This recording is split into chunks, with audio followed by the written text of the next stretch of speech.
অসম ৰাজ্যিক কৃষি বিপণন পৰিষদৰ অনুমোদিত বজাৰ দৰ এনেধৰণৰ বৰপেটা বজাৰত তিয়হৰ প্ৰতি কুইণ্টলত ন্যূনতম মূল্য 1400 টকা, অধিকতম 1500 টকা, ৰঙালাও 900 টকা, 1000 টকা, বিলাহী 2000 টকা, 2500 টকা, কোমোৰা 1000 টকা, 1300 টকা, গোৱালপাৰা বজাৰত বন্ধাকবিৰ প্ৰতি কুইণ্টলত ন্যূনতম মূল্য 1500 টকা, অধিকতম মূল্য 2000 টকা, স্কোৱাছ 1200 টকা, 1400 টকা, জলকীয়া 5000 টকা, 6000 টকা, জিকা 1400 টকা, 1700 টকা। শিৱসাগৰ বজাৰত পটলৰ প্ৰতি কুইণ্টলত ন্যূনতম মূল্য 2400 টকা, অধিকতম মূল্য 2600 টকা, স্কোৱাছ 2000 টকা, 2200 টকা, তিয়হ 1800 টকা, 2000 টকা, বিলাহী 2800 টকা, 2900 টকা। গোলাঘাট বজাৰত ভেন্দিৰ প্ৰতি কুইণ্টলত ন্যূনতম মূল্য 2400 টকা, অধিকতম মূল্য 2600 টকা, তিতাকেৰেলা 2600 টকা, 2900 টকা, বন্ধাকবি 2300 টকা, 2500 টকা, বিলাহী 2900 টকা, 3000 টকা।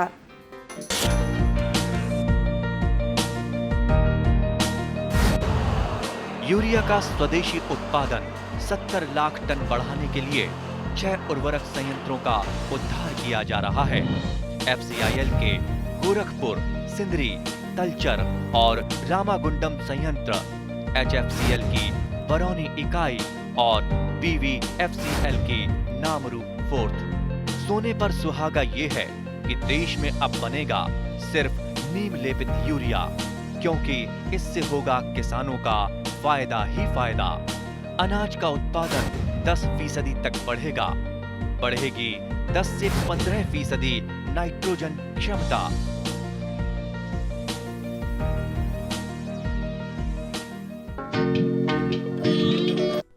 খাৰিফ বতৰত কৰা শাক পাচলিবিলাকৰ ভিতৰত জলকীয়া হ'ল এবিধ অন্যতম লাভজনক খেতি।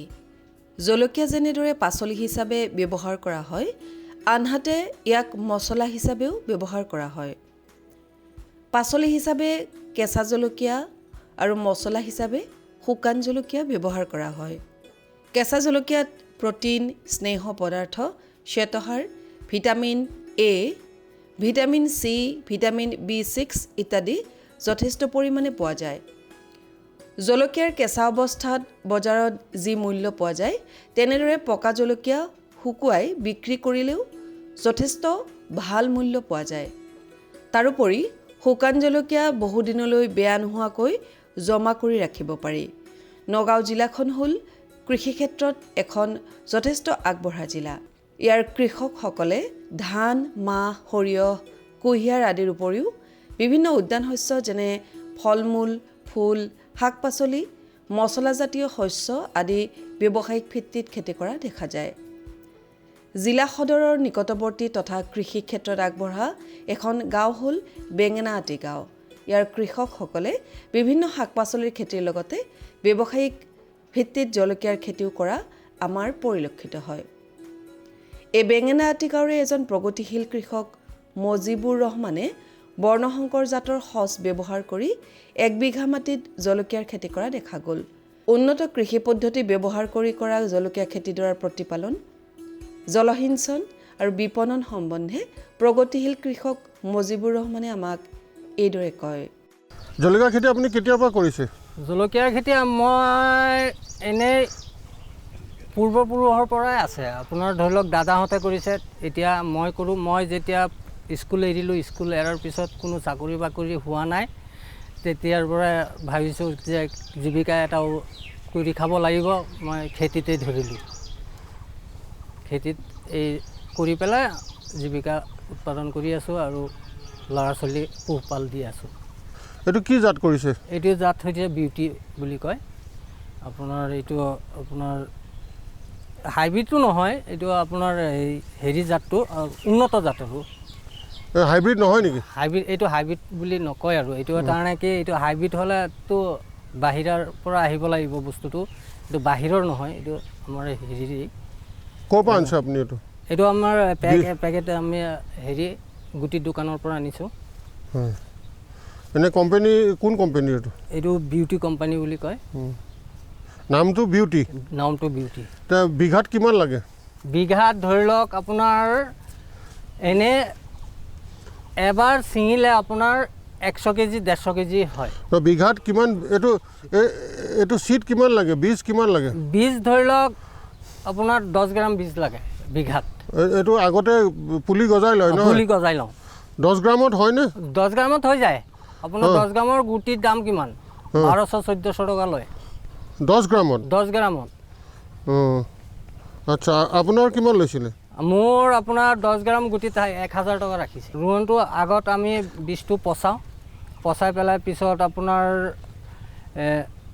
এটা গুটি হাতত লৈ পেলাই এটা গুটি পুতি দিওঁ। তাৰমানে কি আমাৰ হেৰিটো বাঢ়িবলৈ, তাৰমানে কি 100ৰ ভিতৰত 100% আমি পাওঁ মানে গুটিটো জালিমেশ্যনটো ভাল হয় যাতে। সেইকাৰণে আমি 3-4জন মানুহ লৈ হাতত লৈ পেলাই এটা গুটি লগাই আমি পচাওঁ। গুটিখিনি তিয়াই লয় নেকি আগতে গুটি ধৰি লওক ৱেডাৰৰ লগত কথা আছে। যদি ৱেডাৰ যদি ভাল থাকে তেতিয়াহ'লে আমি তিয়াই লওঁ যে নগজিব। ৱেডাৰটো যদি অলপ হেৰি থাকে তেতিয়াহ'লে তিয়ালে আপোনাৰ মাটিৰ যিটো জীপ হয় সেইটো জীপতেই গজালি আহি যায়। আপোনাৰ গুটিটোৰ আপোনাৰ ধৰি লওক মিনিমাম 40 পৰা 45 দিন লাগে হওঁতে। এই গুটিটো আপোনাৰ এইফালে আপোনাৰ গুটিটো পেলাই দিলোঁ, পেলাই দি পেলাই আপোনাৰ গুটিটো আপুনি গজি পেলাই হওঁতে আমি খেতি ওলাই পেলাই আলুটো আগত লগাই দি পেলাই আমি হিচাপত ৰাখি দি পেলাই ইয়াত মাজত এটা খল ৰাখি দিছোঁ আলু লগাবলৈ। জলকীয়া খেতিৰ বাবে ওখ পানী জমা নোহোৱা ৰ'দ ঘাই বালিচহীয়া পলসুৱা মাটিৰ আৱশ্যক। বাছনি কৰা মাটিডোখৰ সাৰুৱা হ'ব লাগে।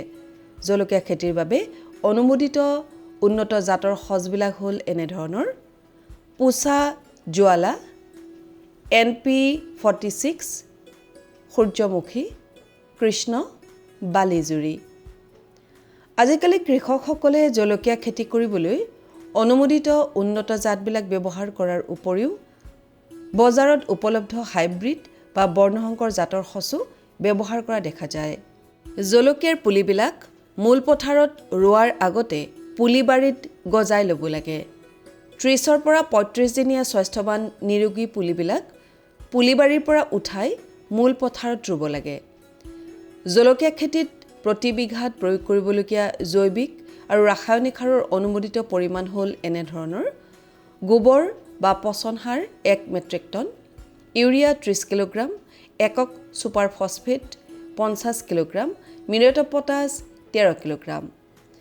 এই সাৰখিনিৰ আধা ভাগ ইউৰিয়া সাৰ 15 কিলোগ্ৰাম আৰু সম্পূৰ্ণ ভাগ একক ছুপাৰ ফছফেট আৰু মিউৰেট অফ পটাছ সাৰখিনি গোবৰ বা পচন সাৰখিনিৰ সৈতে পথাৰত শেষৰবাৰ মাটি চহোৱাৰ আগতে প্ৰয়োগ কৰি হাল বাই মৈয়াই সমান কৰি ল'ব লাগে। বাকী থকা আধা ভাগ ইউৰিয়া সাৰ পুলি ৰোৱাৰ 30 পৰা 35 দিনৰ পিছত প্ৰতিটো পুলিৰ গুৰিত বা দুটা শাৰীৰ মাজত পাতলীয়া লোৰ কৰি প্ৰয়োগ কৰিব লাগে আৰু মাটি জাপি দিব লাগে। জলকীয়া খেতিৰ উন্নত কৃষি পদ্ধতি সম্বন্ধে নগাঁও জিলা কৃষি বিভাগৰ এজন সহকাৰী কৃষি পৰিদৰ্শক তথা দেওধৰ কৃষি এলেকাৰ এজন ভাৰপ্ৰাপ্ত কৃষি সম্প্ৰসাৰণ সহায়ক হেমকান্ত বৰাই আমাক এইদৰে জানিবলৈ দিয়ে। ইয়াত পাচলি মেইন হিচাপে প্ৰডাকশ্যন কৰা হয়। তাৰ ভিতৰত জলকীয়া খেতিটো তেওঁলোকৰ তাৰে এটা অংশ। জলকীয়া খেতি বহু খেতিয়কে কৰে, যিহেতু তাৰ পৰা বহুত লাভৱানো হৈ আছে। ইয়াত বিশেষকৈ মেইন জাত হিচাপে কৃষ্ণা, বিউটি, সূৰ্যমুখী আদি ভেৰাইটি ইয়াত তেওঁলোকে কৰে। তাৰ ভিতৰত এই ভেৰাইটিটো বেয়া নহয়, এইটো বিউটি বুলি ভেৰাইটি এটা তেওঁলোকে কৰিছে। ইয়াত সাৰৰ পৰিমাণ জেনেৰেলি পচন সাৰটো তেওঁলোকে বেছি ব্যৱহাৰ কৰে। 20 কেজি ইউৰিয়া, 33 কেজি ছুপাৰ আৰু 13 কেজি পটাছ ব্যৱহাৰ কৰাৰ উপৰিও তেওঁলোকে গোবৰ আৰু পচন সাৰ ইয়াত যথেষ্ট পৰিমাণে দিয়ে। ইয়াৰ পুলি লগোৱাৰ যিটো ডিষ্টেঞ্চ, সেই ডিষ্টেঞ্চটো 45 চেণ্টিমিটাৰ আৰু 45 চেণ্টিমিটাৰ ডিষ্টেঞ্চৰ হয়। মানে কি তেওঁলোকে plane to plane 1.5 foot 1.5 foot আৰু শাৰী ৰ' বা টু শাৰী? ৰ' হয় শাৰী টু শাৰী 1.5 ফুট ইয়াত জেনেৰেলি প্ৰায় 7 মাহৰ ভিতৰত এই ক্ৰপটো হাৰ্ভেষ্ট হৈ যায় প্ৰথমতে পুলি 1 মাহ 1.5 মাহৰ ভিতৰত তেওঁলোকে ইয়াত লগোৱা আৰম্ভ কৰে আৰু ইয়াত এটা মেইন বস্তু কি মাটিটো অকণমান ওখচা নাইকিয়া হ'ব লাগে দ হ'লে ইয়াত পানী কণ্টেণ্ট হ'লেই গছটো এটা বেমাৰ আক্ৰমণ কৰে সেইটো পচা বেমাৰ এটা গতিকে ইয়াত সদায় ওখ মাটি চিলেক্ট কৰিব লাগে আৰু ৰ'দৰ পৰিমাণটো ইয়াত থাকিব লাগে আৰু তেওঁলোকে সদায় যেতিয়া পোক পৰুৱা আক্ৰমণ হয় যিহেতুকে ইয়াত পচা বেমাৰটো বেছি হয় সেইকাৰণে তেওঁলোকে ইয়াত বেভিষ্টিন মাজে মাজে তেওঁলোকে স্প্ৰে কৰে আৰু ফলটো কেতিয়াবা বিন্ধি দিয়ে ফলটো বিন্ধাৰ কাৰণে তেওঁলোকে ৰগৰ 2 ml পাৰ লিটাৰ পানীত এনেকৈ তেওঁলোকে ব্যৱহাৰ কৰি পেলাই ইয়াত সুফল পায় উন্নত জাতৰ সঁচ বিজ্ঞানসন্মত প্ৰযুক্তি কৌশল অনুমোদিত পৰিমাণৰ জৈৱিক আৰু ৰাসায়নিক সাৰৰ প্ৰয়োগ নিয়মিত জলসিঞ্চন তথা শস্য সুৰক্ষা ব্যৱস্থাপনাৰ প্ৰয়োগে জলকীয়া খেতিৰ উৎপাদন বৃদ্ধি কৰাৰ লগতে ইয়াৰ কৃষকসকলে অধিক লাভ কৰিবলৈ সক্ষম হ'ব অসমত হোৱা গৌণ ফলসমূহৰ ভিতৰত বগৰী হ'ল এবিধ পুষ্টিকৰ আৰু ঔষধি গুণসম্পন্ন ফল ইয়াত প্ৰটিন কাৰ্বহাইড্ৰেট স্নেহ পদাৰ্থ আদিৰ লগতে বিভিন্ন খাদ্যপ্ৰাণ আৰু খনিজ লৱণ যথেষ্ট পৰিমাণে পোৱা যায় বগৰীত থকা ঔষধি গুণসমূহ হ'ল এনেধৰণৰ ই এণ্টিঅক্সিডেণ্টযুক্ত কলেষ্ট্ৰল কমায় আৰু উচ্চ ৰক্তচাপ নিয়ন্ত্ৰণ কৰে তেজ পৰিশোধ কৰে শৰীৰৰ হাড়বিলাক মজবুত কৰে নিদ্ৰাহীনতা দূৰ কৰে যকৃতক সুৰক্ষা দিয়ে শৰীৰ মেদবহুলতা কমায় আৰু ৰিপিট শৰীৰৰ মেদবহুলতা কমায় আৰু শৰীৰৰ প্ৰতিৰোধ ক্ষমতা বৃদ্ধি কৰে লগতে দুৰাৰোগ্য ৰোগ নিয়ন্ত্ৰণত সহায় কৰে বগৰী হ'ল এবিধ বহুবৰ্ষীয় মধ্যমীয়া উচ্চতাৰ উদ্ভিদ আৰু ইয়াৰ ডাল পাত শিপা ক্ষিপ্ৰগতিত বঢ়া দেখা যায় আপেল সদৃশ ডাঙৰ আকাৰৰ হোৱাৰ বাবে এই বগৰীক আপেল বগৰী বা এপল বেৰ বুলি কোৱা হয় দৰং জিলাৰ দলগাঁও কৃষি মহকুমাৰ অন্তৰ্গত বিহদিয়া গদাইঝাৰ কাহিবাৰী আলিকাষ ডাকচকী আদি কেইখনমান গাঁৱৰ বহুকেইজন উদ্যোগী কৃষকে সম্পূৰ্ণ ব্যৱসায়িক ভিত্তিত পথাৰত এই আপেল বগৰীৰ খেতি কৰিবলৈ লোৱা দেখা গৈছে পুলি ৰোৱাৰ 2-3 বছৰৰ ভিতৰতে ফল লাগিবলৈ আৰম্ভ কৰা এই আপেল বগৰীৰ খেতিৰ পৰা ভালেখিনি লাভ পাবলৈ সক্ষম হ'ব বুলি উদ্যোগী কৃষক কেইজন বৰ আশাবাদী বিহদিয়া গাঁৱৰ এজন প্ৰগতিশীল কৃষক ৰফিকুল ইছলামে 2 বিঘা মাটিত উন্নত পদ্ধতিৰে এই আপেল বগৰীৰ খেতি কৰা আমাৰ পৰিলক্ষিত হয় এই আপেল বগৰী দৰাৰ বিভিন্ন কৃষি কাৰ্য প্ৰতিপালন আৰু বিপণন সম্বন্ধে প্ৰগতিশীল কৃষক ৰফিকুল ইছলামে আমাৰ আগত এইদৰে ব্যক্ত কৰে আমি এপ্ৰিলৰ চৰাটো লগাইছোঁ খেতত এপ্ৰিল লগাৰ পিছত মই 7 মাহ 8 মাহমান তাত আমি পৰিচৰ্যা কৰিছোঁ কৰাৰ পিছত 8 মাহৰ ভিতৰত গাছটো হৈ যায় ফুলি তাৰপিছত এতিয়া দিনে আগষ্ট ছেপ্টেম্বৰৰ পৰা ফুল আহি যাব গুটি আহি যাব তাৰপিছত জানুৱাৰীত আমি মালটো উঠাব পাৰিম জানুৱাৰী 15-20 তাৰিখত মালটো উঠাব পাৰিম আপুনি এইটো কেইমাহ হৈছে লগোৱা এইটো লগা হৈছে এটা 2 বছৰৰ গাছ এইটো লগা হৈছে দিনা মানে এতিয়া 3 মাহ হ'ল এতিয়া গাছটো হৈছে এইটো এই গাছটো কেইবাৰ বেচিছে এতিয়ালৈকে আমি বেছি আজি 5 বছৰ ধৰি আমি বিক্ৰী কৰি আছোঁ আগতে বছৰে আমি নতুনকৈ চাৰালৈ লগাইছোঁ এতিয়া তাৰমানে চাৰাটো এইবাৰ গাছটো কাটি দি এই গাছৰ পৰা এইটো নতুনকৈ আকৌ হৈছে কিমান খৰচ হয় 1 বিঘাত 1 বিঘাত খৰচ হয় 50,000-60,000 টকা খৰচ হয় কিমান পায় 1 বিঘাত 1.5 লাখ 2 লাখ টকা পাওঁ আমি কিমান ফল উৎপাদন হয় ফল উৎপাদন 50 কুইণ্টল 60 কুইণ্টল 1 বিঘাত হয় 1 বিঘা এজোপা গছত কিমান হয় হিচাপ ৰাখিছে নেকি এজোপা গছত মিনিমাম 40 কিলো 50 কিলো হয় প্ৰথম বছৰ প্ৰথম বছৰ তাৰপিছত তাৰপিছত বেছি হয় 80 কিলোমান হয় 1 কুইণ্টেলো হয় কোনোবা গছত ইয়াত বেমাৰ আজাৰ পোক পৰুৱা কিবা দেখা পায় নেকি বেমাৰ আজাৰ কম ইয়াত এতিয়া যে গুড়া প্ৰকাৰ যে ঔষধ এইটো মাৰি দিলে হৈ যায় আৰু কোনো ডাঙৰ প্ৰকাৰ কোনো বেমাৰ আজাৰ নাই নৰ্মেল এইটো ৰোৱাৰ আগতে মাটিটো কি ধৰণে প্ৰস্তুত কৰে আমি প্ৰথমতে ট্ৰেক্টৰে হাল বোৱাই লওঁ চাহ মাৰে হা চাহ মাৰে 3-4 মাহ চাহ মাৰোঁ আমি তাৰপিছত গোবৰ দিওঁ তাৰপৰা অৰ্গেনিক সাৰ ৰাসায়নিক সাৰটা দি তাৰপিছত খেতিখন ৰেডি কৰাৰ পিছত আমি পুলিখন লগাই দিওঁ কিমান দূৰত্বটো কিমান দিয়ে দূৰত্ব 5 ফুট 6 ফুট হয় দূৰত্ব 1 বিঘাত কিমান পুলি লগাব লাগে 300 গছ পুলি লগাব লাগে 300 লগাব লাগে 300 আপেল বগৰীৰ গছৰ উচ্চতা মধ্যমীয়া অৰ্থাৎ মাটিৰ পৰা 6 পৰা 7 ফুটমান ওখ হয় এই বগৰীৰ গছত কাঁইট নাথাকে থলুৱা জাতৰ বগৰীৰ খেতি কৰাৰ অভিজ্ঞতাৰে পুষ্ট আমাৰ কৃষকসকলৰ বাবে উন্নত থাইলেণ্ড জাতৰ বগৰীৰ খেতি আপেক্ষিকভাৱে নতুন এই আপেল বগৰীক থাইলেণ্ড বগৰীৰ উপৰিও মাধৱপুৰী বগৰী নামেৰেও জনাজাত মুকুখন আৰু জোৰা কলম পদ্ধতিৰে আপেল বগৰীৰ ৰোপণ সামগ্ৰী তৈয়াৰ কৰি ইয়াৰ খেতি কৰা হয় অধিক উৎপাদনৰ সম্ভাৱনা থকা এই আপেল বগৰীৰ খেতি কৃষকৰ মাজত ক্ৰমান্বয়ে জনপ্ৰিয় হোৱা দেখা যায় বছৰটোৰ ভিতৰতে দুবাৰকৈ এই খেতিৰ পৰা ফল চপাব পাৰি প্ৰথম বছৰত এজোপা গছৰ পৰা 20 পৰা 25 কিলোগ্ৰামলৈকে উৎপাদন পোৱা যায় ইয়াৰ পিছৰ বছৰৰ পৰা এই উৎপাদন 50 পৰা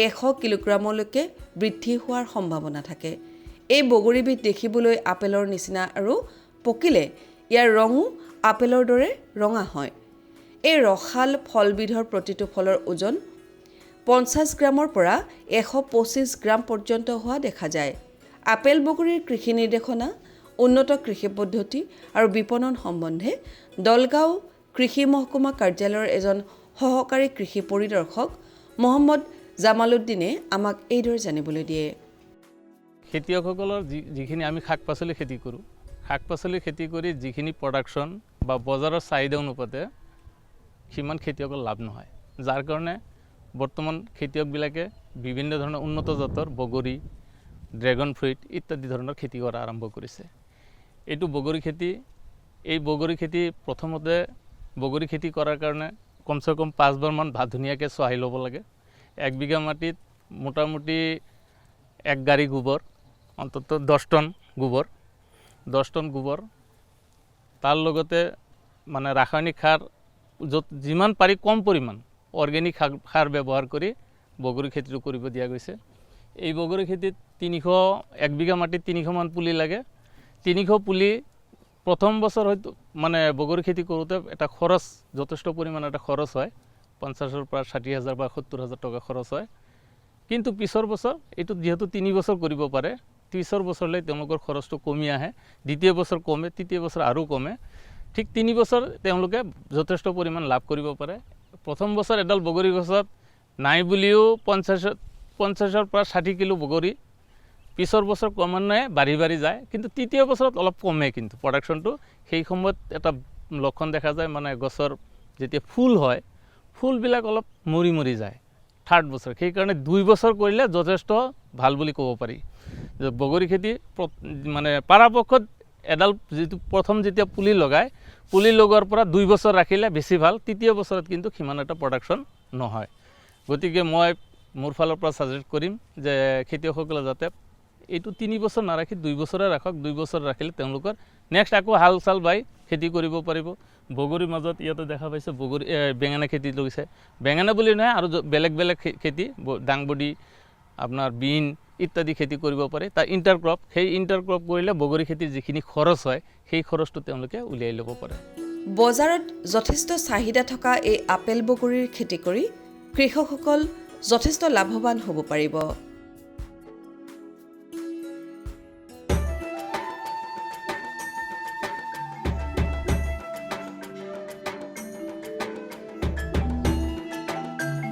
এইখন অসমৰ লক্ষীপুৰ গোৱালপাৰা অঞ্চলৰ বাইদা গাঁও এই গাঁৱৰ নিৰীহ ৰাভাক এতিয়া প্ৰগতিশীল কৃষক হিচাপে সকলো গাঁওবাসীয়ে সন্মান কৰিছে অৱশ্যে পৰম্পৰাগত কৃষিক উদ্যোগীকৰণলৈ ৰূপান্তৰিত কৰাৰ সিদ্ধান্তৰ বাবে তেওঁ বিৰোধিতা কৰা হৈছিল। নিৰীহ ৰাভা পৰম্পৰাগত শস্যৰ খেতি কৰা কৃষক পৰিয়ালৰ আছিল। কিন্তু যেতিয়া তেওঁ অইল পাম্পৰ খেতিৰ সুবিধা বিষয়ে গম পালে, তেতিয়া তেওঁ ইয়াক গ্ৰহণ কৰাৰ সিদ্ধান্ত ল'লে। চৰকাৰৰ পৰা আৰ্থিক আৰু কাৰিকৰী সাহায্য লাভ কৰি national mission on edible oils oil পামৰ অধীনত নিৰীহ ৰাভাই অইল পামৰ পুলি ৰোপণ কৰিবলৈ আৰম্ভ কৰিলে। প্ৰায় 4 বছৰৰ পাছত তেওঁৰ অইল পামখিনি ফল-মূলেৰে ভৰপূৰ হৈ পৰিল। এই ফলবিলাকৰ বিক্ৰীয়ে তেওঁৰ মুখত সুখৰ জোৱাৰ কঢ়িয়াই অনাৰ বিপৰীতে তেওঁৰ সিদ্ধান্তৰ বিৰোধিতা কৰা সকলো আচৰিত হৈ গ'ল। অইল পাম খেতি কৃষকসকলৰ বাবে অতি উপকাৰী। অইল পামৰ ডাঙৰ হোৱা গছবোৰে প্ৰতি হেক্টৰত 20ৰ পৰা 25 টন ফল উৎপাদন কৰে আৰু প্ৰায় 30 বছৰ ধৰি ফল দি থাকে। অইল পাম ফলৰ পৰা আন সকলো প্ৰকাৰৰ তেলৰ গুটিতকৈ 10 গুণ বেছি তেল পোৱা যায়। ইয়াৰ দ্বাৰা কৃষকসকলে আন শস্যতকৈ 10 গুণ বেছি উপাৰ্জন কৰিব পাৰে। মই তৈল সিজুৰ খেতি কৰাৰ কাৰণে আমাৰ গাঁৱলৈ বিভাগীয় ফালৰ পৰা আহিছিল আৰু তেওঁলোকে সাধাৰণ সভা বহাই কিনে আমাক যিটো মানে শিকাই দি গৈছিল, তেওঁলোকে কৈছিল যে এই খেতিটো কৰক, আপোনালোকে চৰকাৰৰ পৰা ৰাজ সাহায্য প্ৰদান কৰা হ'ব। আৰু সেই হিচাপতে মই ঠিৰাং কৰিছিলোঁ যে ময়ো এই খেতিটো কৰিম বুলি। মই নিজে এই খেতিটো কৰিলোঁ। মই খেতি কৰাৰ লগে লগে ৰাইজৰ মানুহে কিছুমানে বিৰোধিতা কৰিছিল। বিৰোধিতা কৰাৰ পিছত তথাপিও সিহঁতৰ কাণ সাৰ নকৰাকৈ মই নিজে মনোমতভাৱে এই খেতিটো কৰিছোঁ। কৰাৰ পিছত মই এতিয়া এই খেতিৰ পৰা যিটো উৎপাদন হৈছোঁ, মই নথৈ সুখী। আৰু মোৰ দেখি এতিয়া ৰাইজে এই খেতি কৰাৰ কাৰণে বহুত আগ্ৰহ হৈ আছে আৰু পুলি বিচাৰি আছে মোৰ ওচৰত যোগাযোগ কৰাৰ কাৰণে। আৰু ময়ো ৰাইজক কৈছিলোঁ যে হ'ব, তেতিয়াহ'লে মই আপোনালোকক সহায় সহযোগিতা কৰিম বুলি মই কথা দিছোঁ। অইল পামৰ ৰোপণৰ সামগ্ৰীৰ বাবে প্ৰতি হেক্টৰত চৰকাৰে 20ৰ পৰা 29,000 টকাৰ সাহায্য প্ৰদান কৰে। ইয়াৰ উপৰিও চৰকাৰে শস্য কৰা আৰু ৰক্ষণাবেক্ষণৰ বাবে প্ৰথম 4 বছৰ প্ৰতি হেক্টৰত 42,000 টকাৰ সাহায্য প্ৰদান কৰে। এই অভিযানৰ অধীনত ড্ৰিপ জলসিঞ্চনৰ বাবে প্ৰতি হেক্টৰত 30,000 টকাৰ অতিৰিক্ত সাহায্য প্ৰদান কৰা হয়। লগতে কৃষকসকলৰ বাবে শস্য চপোৱা মেচিন আৰু ট্ৰেক্টৰ ট্ৰলি ক্ৰয়ৰ বাবে সহায়ৰ ব্যৱস্থা আছে। National mission on edible oils oil পামৰ অধীনত কৃষকসকলক তৈল খেজুৰ ৰোপণৰ সামগ্ৰী, আন্তঃশস্য ব্যৱস্থাপনা, টোপাল জলসিঞ্চন, বিদ্যুৎ, সৌৰশক্তি, ডিজেল চালিত পাম্প ছেট, পুখুৰী, শস্য চপোৱা সঁজুলি আৰু লগতে পুৰণি পুলিসমূহ পুনৰ ৰোপণৰ বাবে ৰাজ সাহায্য প্ৰদান কৰা হয়। ইয়াৰ জৰিয়তে কৃষকসকলক কেঁচুসাৰ টেংকিৰ নিৰ্মাণৰ বাবে আৰু তৈল খেজুৰ সম্বন্ধীয় অন্যান্য যন্ত্ৰপাতি তথা সা সঁজুলি ক্ৰয় কৰিবৰ বাবেও আৰ্থিক সহায় আগবঢ়োৱা হয়। এই অভিযানৰ জৰিয়তে কৃষকসকলক 5 লাখতকৈও অধিক বিত্তীয় সাহায্য প্ৰদান কৰা হয়। অইল পাম খেতিৰ ফলত কৃষকৰ অধিক আয়ৰ সম্ভাৱনা আছে। অইল পাম খেতিৰ পৰা কৃষকসকলে সুস্থিৰ আৰু নিশ্চিতভাৱে উপাৰ্জন লাভ কৰিব পাৰে।